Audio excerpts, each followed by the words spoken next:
Coucou tout le monde, on se retrouve pour une nouvelle vidéo. Alors cette fois-ci un petit IMM parce que comme je l'ai dit en début de semaine, voilà, comme j'ai moins le temps de lire en ce moment, ça va être difficile de garder le rythme des ces lundis que lisez-vous. Donc voilà, je pense que pour l'instant, en attendant de retrouver un rythme un petit peu plus adéquat, voilà, qui dépasse un livre par semaine, je vais faire un petit point en vidéo uniquement une semaine sur deux. Donc voilà, aujourd'hui on est là pour parler justement des nouveaux arrivants de ma palle pour le dernier mois. Alors j'ai hésité à faire justement ce point cette semaine ou la semaine prochaine, puisqu'il y a encore une petite semaine. J'avais uniquement fait, je crois bien, 5 achats en l'espace de 3 à 4 semaines. Donc je m'étais dit que ça valait pas forcément le coup, sauf qu'entre-temps, il y a eu du lâchage. Voilà, j'ai été faire une petite virée achat livresque et en plus, voilà, achat Françoisir. Donc finalement, il y a de quoi faire un IMM aujourd'hui. Donc on rejoint ma palle, comme tous les mois, sortie inédit, indispensable. Et voilà, autant le mois d'avant, j'avais repéré une seule sortie qui était Démonique à 4, c'est la seule que j'avais achetée. Autant ce mois-ci, il y avait énormément de choses qui me faisaient envie et qui étaient indispensables puisque ce sont des suites de séries. Donc on rejoint ma palle, le tome 9 de Queen Betsy, Vampire et déboussolé de Mary-Janice Davidson. Donc, toujours pareil, hein. Je crois que j'ai pas dû lire le tome 8. Comme souvent, j'attends que le tome suivant sorte. Voilà, dans la mesure du possible. Ou alors, j'attends un moment où vraiment j'ai envie d'une petite lecture rapide, sans prise de tête. J'ai pas encore eu l'occasion de sortir le tome 8, mais maintenant que le 9 a rejoint ma palle, le 8 va sortir très vite. Et encore une fois, voilà, je trouve que le visuel ça le fait à tous les coups. C'est vrai que cette série, rien que pour les visuels, c'est quand même pas mal. A aussi rejoint ma palle le tome 9 de Minuit. Tome 9, oui, que des séries bien avancées. Donc, Au-delà de Minuit de Lara Adrian. Pareil, j'ai lu jusqu'au tome 7. Je vais attaquer le tome 8 maintenant que ce tome 9 a rejoint ma palle, surtout qu'il concerne le chasseur et que j'ai très, très, très, très envie de voir ce que ça donne. Donc je pense que le 8 va sortir très vite et que le 9 va aussi suivre incessamment sous peu. Ensuite, toujours continuer les séries, le tome 6 de Psy Changeling, Marque de feu de Nalini Singh. Voilà, c'est vrai que je suis un peu moins avancée dans celle-ci. Je crois bien que j'ai lu, oui, les 3 premiers. Le 4, j'ai tenté de le sortir X fois, je n'ai pas encore réussi. Mais bon, voilà, la série passe super bien, donc c'est vrai que chaque nouveau tome rejoint ma palle, même si je suis pas forcément à jour.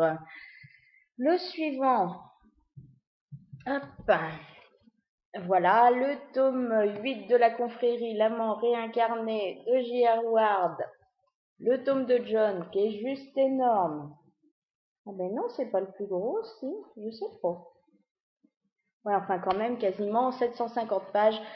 Voilà, je l'avais lu en VO, c'est un de mes tomes préférés. C'était mon tome préféré avant le tome 11 que j'ai lu récemment. Ben voilà, comme d'habitude, j'ai la VO, je continue la VF à côté en petit format inédit et c'est toujours un plaisir à relire. Donc c'est vrai que voilà, pour la détente, ça passe toujours bien la confrérie, valeur sûre. A aussi rejoint ma palle, alors un grand format Milady. J'avais dit que j'en achèterais pas. Parce que quand même, ils sont pas donnés 16,20 €, je vois celui-là, voilà. J'ai juste trouvé que certains titres qui étaient sortis justement en grand format, c'était abusé de les sortir à ce format-là, voilà. C'est 2 fois le prix d'un Milady normal. Je trouve pas que c'était super justifié d'en faire des grands formats, au moins pour certains titres. Maintenant, celui-ci, voilà, j'ai vu tellement de bons avis et le synopsis me faisait tellement envie que j'ai craqué. Mais c'est vrai que je pense qu'en grand format Milady, j'en achèterais pas des masses parce que voilà, comme je vous dis, je cautionne pas forcément au moins pour certains titres, de les passer en grand format. Là, ça me pose pas de soucis, surtout que le bouquin est assez conséquent. Mais voilà, et j'ai hâte de le découvrir, de lui trouver un petit créneau. Ensuite, alors celui-ci, je l'ai acheté uniquement pour qu'il rejoigne ma palle puisque je l'ai déjà lu. C'est le tome 2, donc la réédition des Seigneurs de l'Ombre, La Rose des Ténèbres, qui est juste un bouquin super introuvable autrement. En occasion, je crois bien qu'ils avoisinent Ils étaient, je sais plus, à 30-40 €. Alors que c'est quand même un bouquin qu'on vaut 6-7 à la base. Voilà, donc ils avaient réédité le tome 1. Le tome 2, là, est sorti au 1er mai. Je crois bien que le tome 3, qui est aussi introuvable que ce tome 2, doit sortir le 1er juillet. Donc c'est pareil, il me manquait le tome 2, tome 3, forcément, hein, les plus demandés. Donc voilà, même si ça va cocher parce que voilà, le tome 1, 4, 5, 6, c'est l'ancienne édition. À partir du 7 et du 8, c'est la nouvelle. Le 2, le 3, donc seront dans la nouvelle. Je vais avoir tous les formats. Ça va être hyper dégueu au niveau de la bibliothèque, mais enfin, au moins, j'aurai tous les textes et voilà, la collection sera complète. A aussi rejoint ma palle, donc le tome 1 des Gardiens des éléments, la maîtresse du vent de Rachel Kane. Donc voilà, j'ai hésité super longtemps, je le voyais, jamais vraiment je l'achetais, je ne savais pas si je me lançais ou pas. Finalement, Galéane a lancé sa petite lecture commune découverte, un des premiers tomes. J'avais voté pour celui-ci, c'est celui-ci qui a été retenu, donc forcément il a dû rejoindre ma palle pour cette lecture commune qui est prévue, je crois bien, début juillet, 8 juillet, un truc dans le genre. Le suivant, c'est pareil, ça faisait très longtemps qu'il était dans ma Wish, en grand format. Et puis finalement, il est sorti en format poche, beaucoup plus accessible. Donc là, j'ai pu hésiter, surtout que je trouve la couverture juste magnifique. Donc c'est le tome 1 du Chemin de poussière, donc Sabbat, ange de la mort, de Moira Young. Voilà, j'en ai entendu beaucoup de bons aussi, donc à tester, voir ce que ça donne. Petit achat de dernière minute, voilà, parce que j'ai été hyper tentée par Mathieu, qui a lu ce livre il y a une semaine ou deux. Je connaissais pas, maintenant j'ai vraiment envie de découvrir, donc Ne le dis pas à maman, de Tony McGuire. C'est chez au livre de poche. Voilà, petit livre sur l'inceste. C'est pas un sujet super accueillant, mais enfin voilà, j'ai envie de découvrir. Voilà, c'est vrai que de temps en temps, des petites lectures détentes sans prise de tête. D'autres fois, des lectures un peu plus profondes me font envie. Puis voilà, c'est le livre, il fait 300 pages, donc c'est vrai que en plus en ce moment où j'ai envie de tenter des livres un peu plus petits pour avoir l'impression un petit peu de lire justement et de pas rester bloqué sur le même livre pendant 10 jours, c'est juste parfait. Ensuite, catalogue France Loisirs, donc forcément achat France Loisirs, mais très raisonnable puisque je n'ai pris que 2 livres. Donc, le premier Mensonge d'une nuit d'été de Charlotte Marin, c'est dans leur collection Piment. Voilà, il me semble qu'il était sorti, je l'avais repéré en grand format, ça devait être chez Michel Lafon. Et je trouvais que, voilà, ça valait pas forcément ça faisait cher pour ce que c'était, voilà, en grand format et tout. Maintenant, voilà, un petit piment à 10 euros, ça le fait tout aussi bien. Surtout qu'il fait quoi, 200 pages? Oui, non, c'est clair. Voilà, dans le genre histoire qui passe bien pour l'été, lecture détente sans prise de tête, mensonge quiproquo, un peu à la Kinsella, voilà, je pense que ça peut très bien passer pour cet été, donc voilà, il a rejoint ma palle. Et le deuxième, que je ne connaissais pas et qui était sorti, lui, j'ai vu donc chez Gallimard dans leur collection Scripto, donc Max de Sarah Cohen-Scally.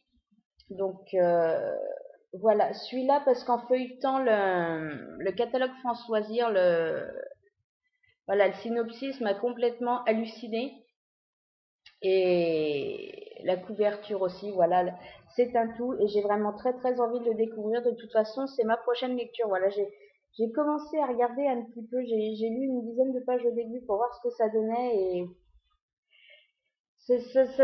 ça peut promettre un super moment de lecture, enfin un truc super bouleversant. Et apparemment voilà, les quelques avis que j'ai vus qui sont tombés dessus, c'est quand même une lecture marquante. Donc je sais pas si c'est la bonne lecture à avoir en ce moment, mais en tout cas il me fait très envie. Alors si c'est vraiment trop dur, je pense que je me prendrai du plus léger en parallèle, histoire de voilà, pouvoir continuer sans être traumatisée non plus par ma lecture, mais voilà. Ensuite, les 4 derniers.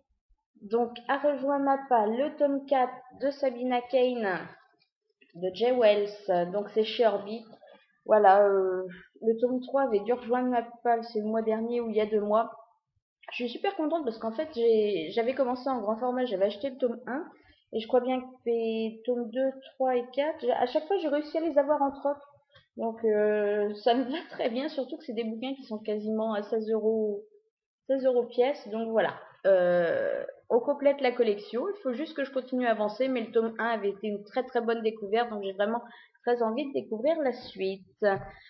Est aussi arrivé donc le tome 5 de Time Riders, Les Flammes de Rome d'Alex Caro, donc chez Nathan, comme chez pas mal de monde, il est arrivé chez moi, donc voilà, j'étais à jour dans la série. Je vais attendre un petit peu, mais celui-là devrait sortir aussi, certainement. Je devrais le sortir de ma palle cet été, je pense, parce que voilà, c'est du jeunesse, ça passe bien, c'est pas prise de tête. Au niveau de... Ça se passe où cette fois? Dans la romantique, je suis con. Voilà, le thème me parle. C'est pas celui qui m'a parlé le plus, c'est pas celui qui m'a le moins parlé non plus. Donc, hâte de voir ce que ça donne, sans non plus être super pressé. Mais en général, ça passe bien. Donc voilà, pas de raison que ce tome-là passe moins bien que les autres. J'ai aussi reçu donc les épreuves non corrigées de justement du tome 2 de l'épreuve La Terre brûlée de James Dashner qui sortira donc le 14 août prochain chez Pocket Jeunesse. Voilà, j'ai super hâte de lui trouver un petit créneau à celui-là aussi. Je pense que d'ici la fin du mois, je me le cale parce que voilà, à la base, j'avais pas super quand j'avais lu le résumé du tome 1, ça m'avait pas emballé plus que ça sur le moment. Je me suis dit que c'était pas forcément un univers qui me correspondrait, auquel j'accrocherais. Quand j'ai vu tous les bons avis qui tombaient, c'est vrai que j'ai eu envie de tenter, de voir si chez moi ça le faisait tout aussi bien. Finalement, ça a même fini en coup de cœur, alors que je m'y attendais pas du tout.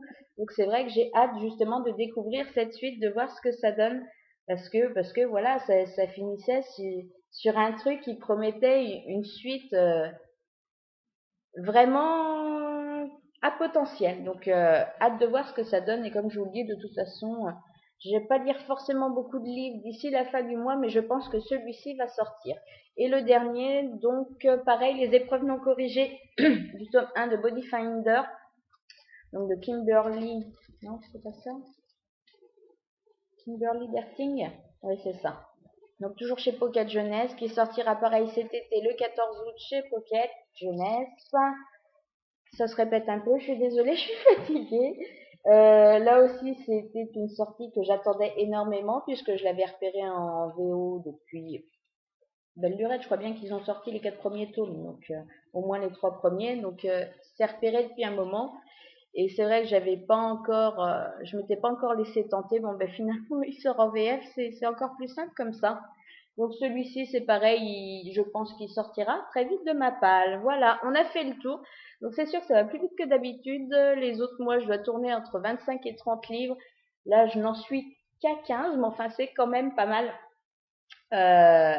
En tout cas, voilà, ce mois-ci, ça a été plus des choses.